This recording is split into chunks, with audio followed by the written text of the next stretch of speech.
Hey guys, welcome back to my channel. Hope you're all doing well. If you're new here, my name is Rebecca. Hope everyone is enjoying the summer holidays first and foremost. I know it's been a 6 weeks holiday. I think we're in like week 4 now. Honestly, I've just been getting on with it. Today's video basically a video about anyone whose child may be starting school in September. My youngest, Jojo, he is 4, so he's about to start primary school. It's a big school.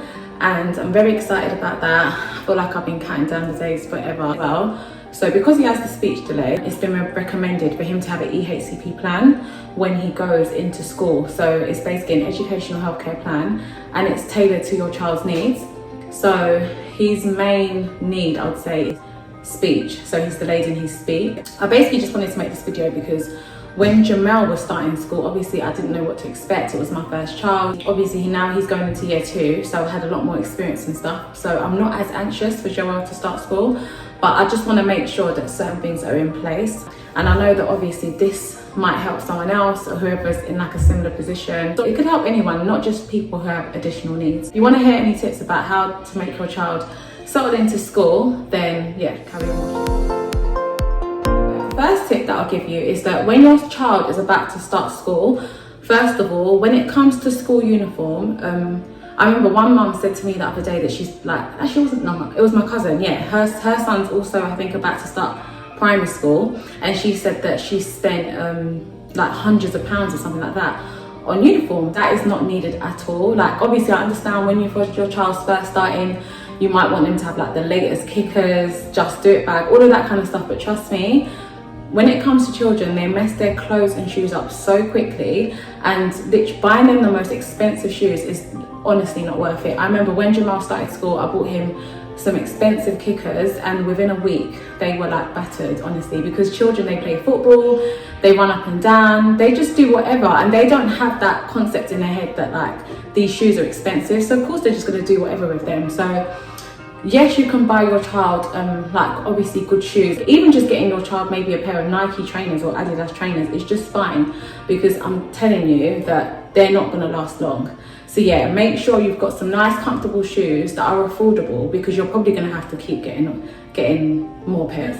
So the next thing I'd say is make sure that when you send your child in, they have a bag and it has like a spare pair of bottoms or tops or even a jumper in it, because when a child is going into a new environment, whether they have additional needs or not, it's not familiar to them, and sometimes they may wet themselves. The teachers will tell you themselves that make sure you bring some spare trousers and stuff in, because they do messy play still and they might wet themselves. And like I remember that the first time I got called in to come and bring some clothes, I felt so bad because he had to stay there wet for the whole time until I made the journey. And I remember I lived quite a distance to school at the time. So yeah, you don't want to be in that position where, like, especially a lot of working mums, you're at work and then you're having to get called in because there's no spare clothes for your child. And I think before they used to have like a lot of spare clothes in the school, but ever since COVID happened, I think they've tried to like stop giving children like maybe other people's clothes, which is understandable. So yeah, make sure you pack a spare bag full of clothes. Speak to your child's teacher. If your child is going to be having an EHCP plan, speak to the teacher, speak to the SEN lead, so the special educational, like whoever deals with that, speak to them about, and like have a conversation, or even like book a meeting and talk about the goals for your child for this year. Like you want to know what's happening, because when Jamel started, I just thought, okay, cool, he's got that plan, so the teachers are going to follow it. But then I remember it came up to like nearly the end of the year, and a lot of the things that were on the plan, especially the speech therapy, they weren't being fulfilled. And I remember whenever I used to speak to them, they would say, you need to go and speak to the local authority, like it's got nothing to do with us. But yeah, it's good to kind of know, because I spoke to someone recently and they basically explained it to me that you have that perception that because your child is entitled to speech therapy, that a speech therapist is actually going to come into the school and help your child. But sometimes the actual school has the facilities and they've trained their teachers or the staff to actually be able to give speech therapy to your child, so they incorporate it into the lessons and stuff, which I didn't know. And obviously if I'd been told that, then I wouldn't have this perception in my head that a speech therapist was going to come in and all of that, because you do start to wonder, like, okay, you're getting this funding for my child, where is it going?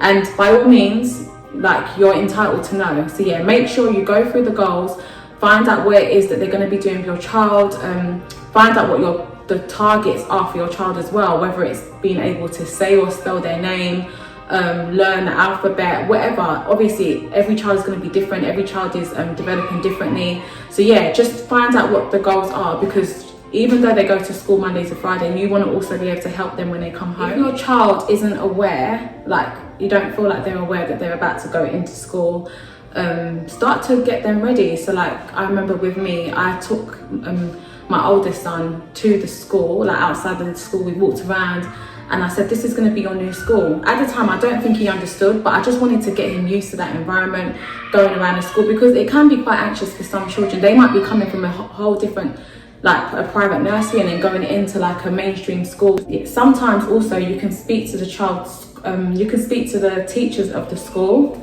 or like the SEND lead, about getting like some cards. I remember with Jamel at the time, his nursery, they made him, and Joel actually, they made him some picture cards, and it basically showed like some of the teachers and like the classrooms and the playground of the new school that he was going into. So because there wasn't a lot of speech around that time, I was able to show him pictures of where he was going. And even though you don't think that they understand, they will understand in their own way. Like obviously if you're showing them that every single day, this is where you're going to be going, and explaining to them, after a while when they see that in the flesh, then obviously they'll be able to think, okay, cool, this is what mum or dad has been showing me. I know parents are going to be anxious, but your child will be just fine. I remember when Jamel was starting school, I was so nervous I remember on the first day, he didn't want to let go of my hand, and the teachers reassured me, and they just said, look, he'll be fine, just leave him, he'll be fine. And I remember when I picked him up that day, he was so happy. I think by the end of the week, I started seeing that like a lot of the other little children in his class was like saying his name when I went to like drop him or pick him up. And that was really reassuring me, because I think the main thing for me was, because of like the additional need, will he make friends? How is it going to be? Obviously children at that age are literally so innocent, they're so friendly, or the majority of children anyway. So like one thing I remember the teachers kept saying to me is that the children are so lovely, and a lot of the time they do kind of educate the children on things to do with like autism, additional needs, any other type of disability. So because of that, sometimes the children can also kind of be like, I don't know, I wouldn't say overly friendly, but they're very accommodating to your child's needs. So he had lots of friends up until he left, because obviously now he's left that school. But yeah, he has so many friends, and that was one thing that was very reassuring to me, because I don't know why in our heads we think, well, I do know why we would think obviously our child would be bullied because of their additional need, but at the same time, like, I don't really feel like reception is the age where you should really be focusing on bullying. Although obviously we do think that children can be cruel and all of that kind of stuff, like reception is definitely not the age where you should really be focusing on like bullying and things like that. It's definitely more just thinking about your child settling in, them having a good relationship with like you having a good relationship with the staff, etc. Because you want to know that obviously when your child's had a good day, a bad day, etc., you want them to be able to relate that to you and feel comfortable. I think sometimes the perception is, because I've had like teachers say to me before, that, oh, like that mum was quite like a lot, basically like she wants to know everything that's going on with her child and stuff like that. And maybe the approach sometimes is what they are kind of a bit, I don't know, taken back by. But having a child with additional needs is very hard. So I don't judge any parent based on how they are, but the teachers, obviously, I guess to them, they just see it as, I don't know, there's not much that they can do. But with me, I'm very laid back, and sometimes I feel like it's kind of been I don't know, it's worked against me, because sometimes it's like you want to be the advocate for your child, and you want to make sure that everything that your child is entitled to, that they get in. And if you can be a bit too laid back, I feel like sometimes you can get walked all over. Yeah, so those are the tips that I would recommend for when your child is about to start school. Just enjoy it as well. It literally goes so quick. I remember like yesterday when Jamel was starting school, and literally now he's going into year 2. It goes so quick.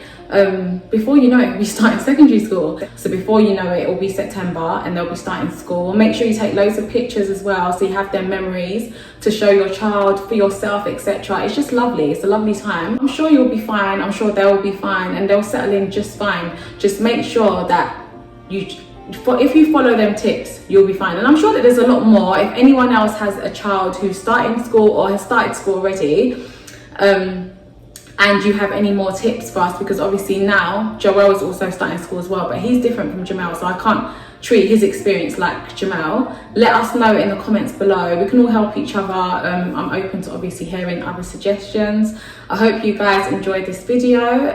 Don't forget to like, comment and subscribe, and I'll see you guys again next time. Bye.